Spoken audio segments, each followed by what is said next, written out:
মাছ মাংস ছাড়াই শুধুমাত্র সয়াবিন দিয়ে কিন্তু বানিয়ে নিয়েছি দারুণ একটা রেসিপি।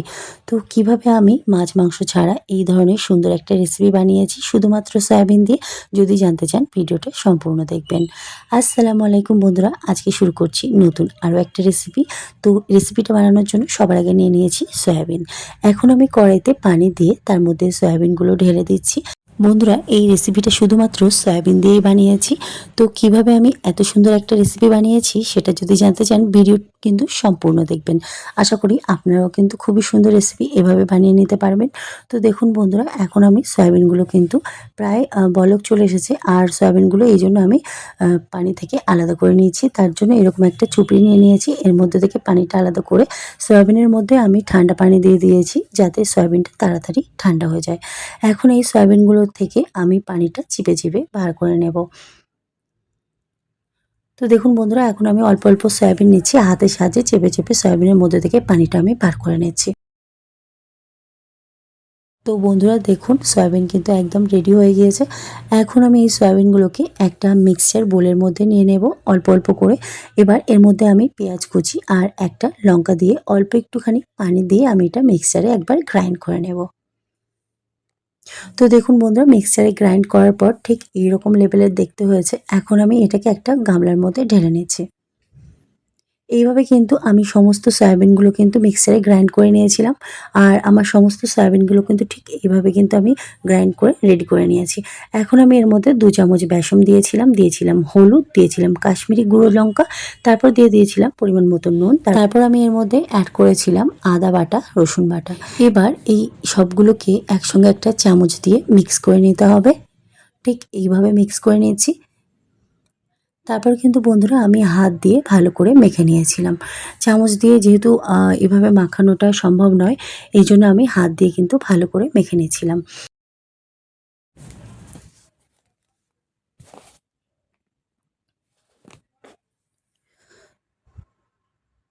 তো দেখো বন্ধুরা, আমার মাখা হয়ে গিয়েছে। এখন আমি এই সয়াবিনগুলোকে আমার মনের মতো শেপ বানিয়ে নিচ্ছি। তোমরা চাইলে তোমাদের মনের মতো শেপ বানিয়ে নিতে পারো। আমি এভাবে লম্বা লম্বা করে গোল গোল মতো করে বানিয়ে নিয়েছি। তো বন্ধুরা, এভাবে আমি একটা একটা করে সমস্ত সয়াবিনের কিন্তু শেপ বানিয়ে নিয়েছি।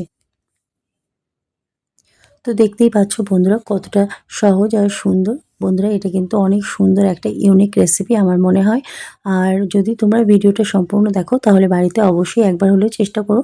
এখন আমি একটা কড়াই নিয়ে নিয়েছি এবং তার মধ্যে দিয়ে দিয়েছিলাম সাদা তেল, এবং তার মধ্যে কিন্তু আমি একটা একটা করে এই যে সয়াবিনের কাবাবগুলো দিয়ে দিয়েছি। তারপর আমি ঢাকা চাপা দিয়ে দিয়েছিলাম। তারপর আমি একটা চামচের সাহায্যে একটু আমি উল্টে পাল্টে দিচ্ছিলাম। এখানে কিন্তু আমার গ্যাসের ফ্লেমটা একদম লোতে রেখে দিতে হবে। যদি এখানে গ্যাসের ফ্লেম হাইতে থাকে তাহলে কিন্তু উপরে তাড়াতাড়ি পুড়ে যাবে আর ভেতরে কাঁচা থেকে যাবে। এইজন্য গ্যাসের ফ্লেম একদম আস্তে দিয়ে সুন্দর করে কিন্তু অনেকটাই সময় নিয়ে কিন্তু লাল লাল করে ভেজে নিয়েছিলাম। তো দেখুন বন্ধুরা, আমার এখানে সয়াবিনের কাবাবগুলো ভাজা হয়ে গিয়েছে। এখন আমি একটা একটা করে সমস্ত কাবাবগুলো তুলে নিচ্ছি। বন্ধুরা, এইভাবে কিন্তু আমি সমস্ত সয়াবিনের কাবাবগুলোকে তেলের মধ্যে ভেজে নিয়েছিলাম। তো দেখুন বন্ধুরা, আমার সমস্ত সয়াবিনের কাবাবগুলো ভাজা হয়ে গিয়েছে। এখন আমি কড়াইয়ের মধ্যে অল্প একটু সরিষার তেল দিয়ে তাতে নুন আর অল্প একটু হলুদ দিয়ে একটুখানি নাড়াচাড়া করে ওর মধ্যে আমি ডুমো ডুমো করে কেটে রাখা আলুর টুকরোগুলো দিয়ে দিয়েছি।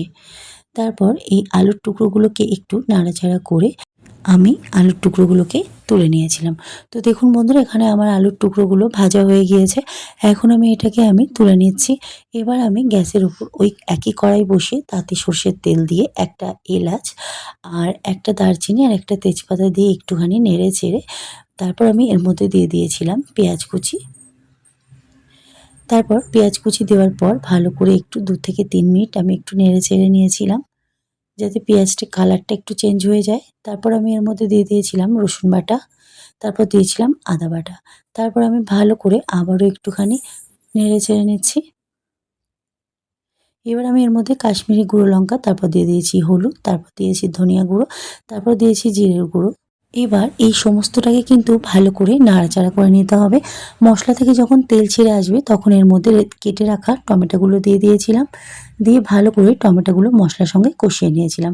তারপর একটু নাড়াচাড়া করে এটাকে আমি ঢাকা চাপা দিয়ে দিয়েছিলাম যাতে টমেটোটা গলে যায়।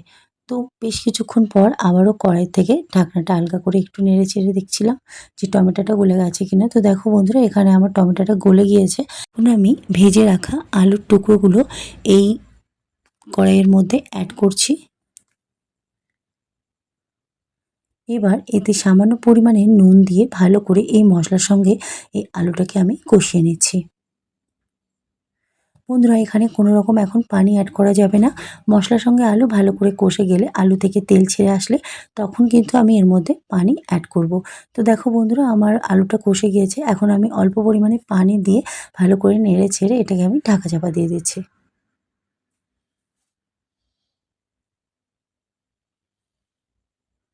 বেশ কিছুক্ষণ পর আমি ঢাকনাটা আলগা করে আরও একটুখানি নেড়ে ছেড়ে আবারও ঢেকে দিয়েছিলাম।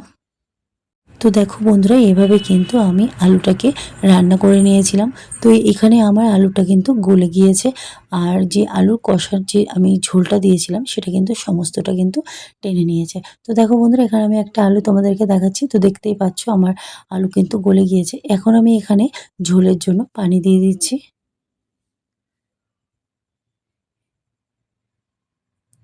এরপর আমি এতে স্বাদ মতন নুন অ্যাড করব।